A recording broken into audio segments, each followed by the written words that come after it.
Bienvenido a este programa Y Jesús dijo. Es para nosotros una bendición que nos estés escuchando. Estaremos escudriñando cada palabra que salió directamente de los labios de Jesucristo para conocerlo más y nuestro espíritu crezca. Esperamos que disfrutes de este mensaje, sea de bendición para ti. Ayúdanos a difundirlo. Dios te bendiga. El antiguo pacto demandaba el perfecto cumplimiento de la ley, confrontaba a las personas con su pecado y se ponía en evidencia la incapacidad de cumplir con todas sus demandas. Este antiguo pacto no justificaba ni salvaba a nadie, ya que al infringir algún punto, automáticamente se haría culpable de toda la ley y merecedor del castigo eterno.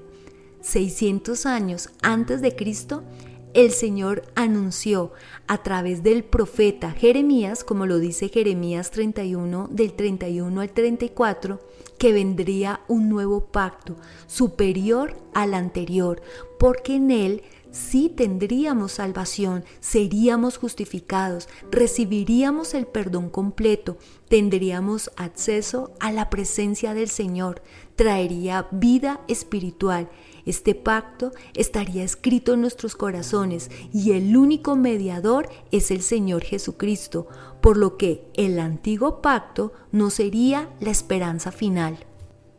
El autor de Hebreos lo explica muy bien en el capítulo 8, versículo 13.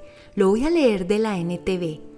Cuando Dios habla de un nuevo pacto, quiere decir que ha hecho obsoleto al primero, el cual ha caducado y pronto desaparecerá. El antiguo pacto le dio paso al nuevo, pero no ocurrió de un momento a otro, requirió de una transición que inició con Juan el Bautista, quien fue el último profeta del antiguo pacto, y continuó con Jesucristo como mediador del nuevo pacto. Juan fue un hombre muy importante, tanto que Jesucristo dijo de él que no se había levantado un profeta mayor que él. Hoy vamos a hablar de la cualidad más grande de este hombre, que debe estar presente en todos los ministros y siervos de Dios. Leamos Juan capítulo 3, versículos 22 al 36. Después de esto vino Jesús con sus discípulos a la tierra de Judea y estuvo allí con ellos y bautizaba. Juan bautizaba también en Enón junto a Salim, porque había allí muchas aguas y venían y eran bautizados, porque Juan no había sido aún encarcelado. Entonces hubo discusión entre los discípulos de Juan y los judíos acerca de la purificación, y vinieron a Juan y le dijeron: Rabí, mira que el que estaba contigo al otro lado del Jordán, de quien tú diste testimonio, bautiza y todos vienen a él. Respondió Juan y dijo: No puede el hombre recibir nada si no le fuere dado al cielo. Vosotros mismos me sois testigos de que dije: Yo no soy el Cristo, sino que soy enviado delante de él. El que tiene la esposa es el esposo, mas el amigo del esposo que está a su lado y le oye, se goza grandemente de la voz del esposo. Así pues, este mi gozo está cumplido.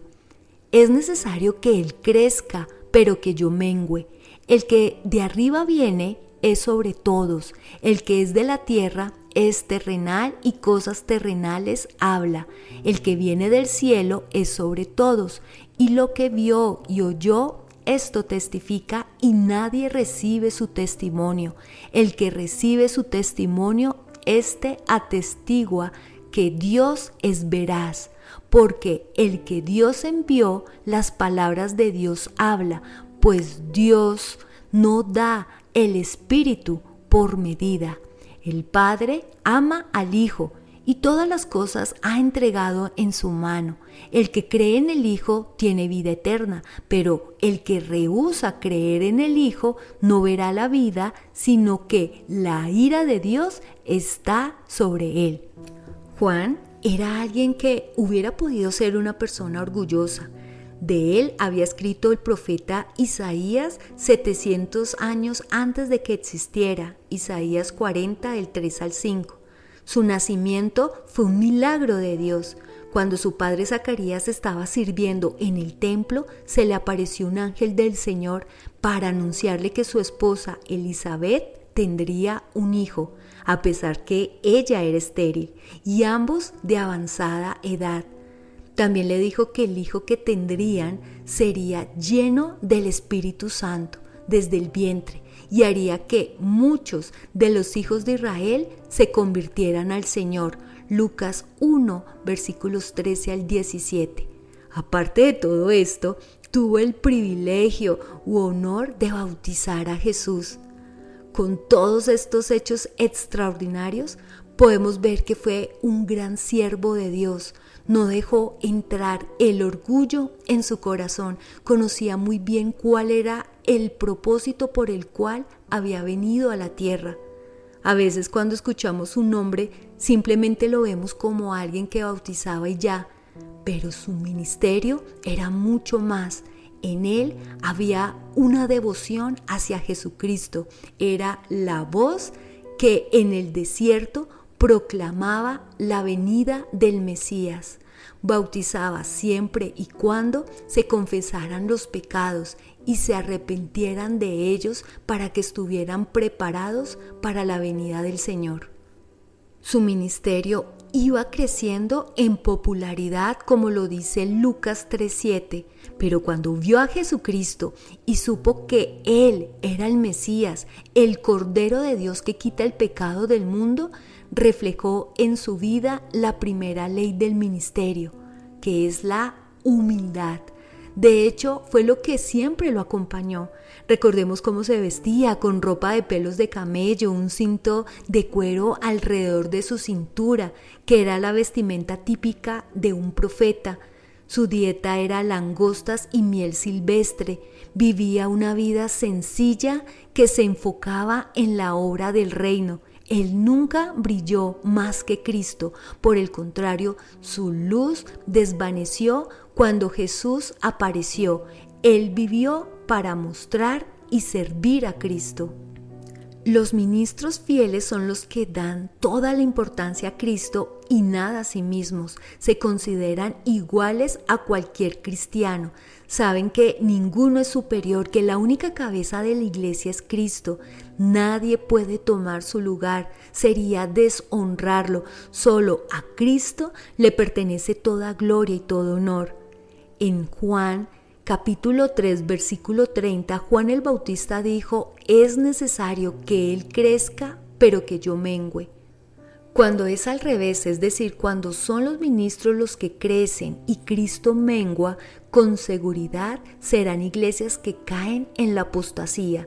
Este principio también lo entendió el apóstol Pablo cuando en 2 Corintios capítulo 4 versículo 5 escribió: porque no nos predicamos a nosotros mismos, sino a Jesucristo como Señor y a nosotros como vuestros siervos por amor de Jesús. Poco a poco, Jesucristo, luego de escoger algunos discípulos, se empezó a hacer más visible luego de la purificación del templo, y más cuando empezó a realizar liberaciones, sanidades y milagros. Muchos dejaron de seguir a Juan y empezaron a seguir a Jesús, por lo que el ministerio de Juan empezó a desvanecerse, mientras que el de Jesús estaba siendo exaltado. Cuando esto pasó, surgió un problema por parte de los discípulos de Juan, motivado por los celos. Supieron que mientras ellos estaban en Samaria bautizando, Jesús estaba en Judea también bautizando. Aunque en Juan capítulo 4 versículo 2 se aclara que no era Jesús quien bautizaba, sino que eran sus discípulos, para que nadie más adelante se gloriara de sí mismo diciendo que fue bautizado directamente por Jesús. En el versículo 25 nos dice que ellos empiezan a discutir acerca de la purificación, cuestionando ¿cuál bautismo era el más importante o tenía mayor poder? Pensaron que se trataba de una competencia, desconociendo lo que anteriormente ya les había dicho Juan, que él no era Cristo, no era Elías, simplemente era la voz que clamaba en el desierto. Había tantos celos, tanta envidia, que ni siquiera fueron capaces de pronunciar el nombre de Jesús. Le dijeron: mira que el que estaba contigo al otro lado del Jordán, de quien tú diste testimonio, bautiza y todos vienen a él. ¿Cuál fue la respuesta de Juan? Reconoció en el versículo 27 que los dones, posiciones y ministerios en el reino de Dios dependen de la gracia de Dios. Su llamado es soberano. El ministerio es algo que no se merece, no se gana. Es la misericordia de Dios en alguien indigno. Para Juan no se trataba de él, se trataba de Dios. Al ver la creciente popularidad de Jesús, entendía que se estaba cumpliendo su ministerio, por lo que era motivo de alegría para él. La ilustración que utiliza en el versículo 29 es la posición semejante a la de un padrino en una boda. En la antigüedad, el papel de ellos era importante. Una boda duraba una semana y se planeaba con anticipación. El novio alistaba su casa y cuando ésta estaba ya preparada, se realizaba la boda. El padrino, que era su amigo más cercano, supervisaba detalles de la fiesta, entregaba la mano de la novia al comienzo de la ceremonia y se la presentaba al novio. Juan solo quería conectar a la novia con el novio. Quería llevar a los pecadores a Jesús. Sabía que la novia no pertenecía al amigo del novio, sino que al novio mismo pertenecía. Recordemos que la novia representa a la iglesia de Cristo. Por eso, lo correcto era que la gente siguiese a Jesús y no a él.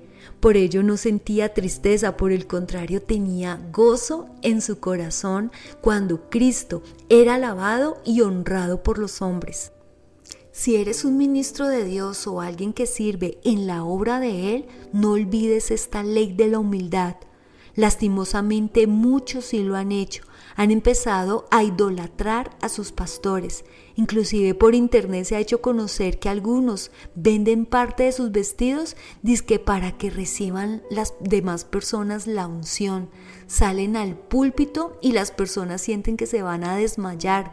Piensan que no hay respuestas en sus oraciones si ellos no fueron los que intercedieron ante el Padre. Lo peor de esta situación es que estos ministros se sienten cómodos, agradados cuando reciben tal exaltación. Siempre hemos de saber que mientras compartimos de Dios, es el nombre del Señor el que debe ser glorificado. Es en quien debe estar puestos nuestros ojos, no en un hombre. A sus pies debe llevarse todo pecador, porque solo Él es el Cordero de Dios que quita nuestros pecados. Solo creyendo en el Hijo tendremos vida eterna. Pero el que rehúsa creer en el Hijo no verá la vida, sino que la ira de Dios está sobre él. Querido oyente, agradezcámosle al Señor por todos esos verdaderos ministros de Dios que han entendido cuál es el propósito en sus vidas, el exaltar y glorificar el nombre de Dios, de acercar a las personas a Cristo para que muchos sean salvos, ganar y formar discípulos para el Señor. Roguemos para que nunca olviden en sus corazones lo que está escrito en Juan 3, versículo 30. Ellos deben menguar y Cristo debe crecer. Hemos llegado al final de este episodio, espero haya sido de bendición para tu vida. Apóyanos difundiendo este mensaje con tus conocidos. Que la bendición del Padre, del Hijo y del Espíritu Santo esté con ustedes y con sus familias. Recuerda, si Dios está contigo, eso es suficiente. Bendiciones.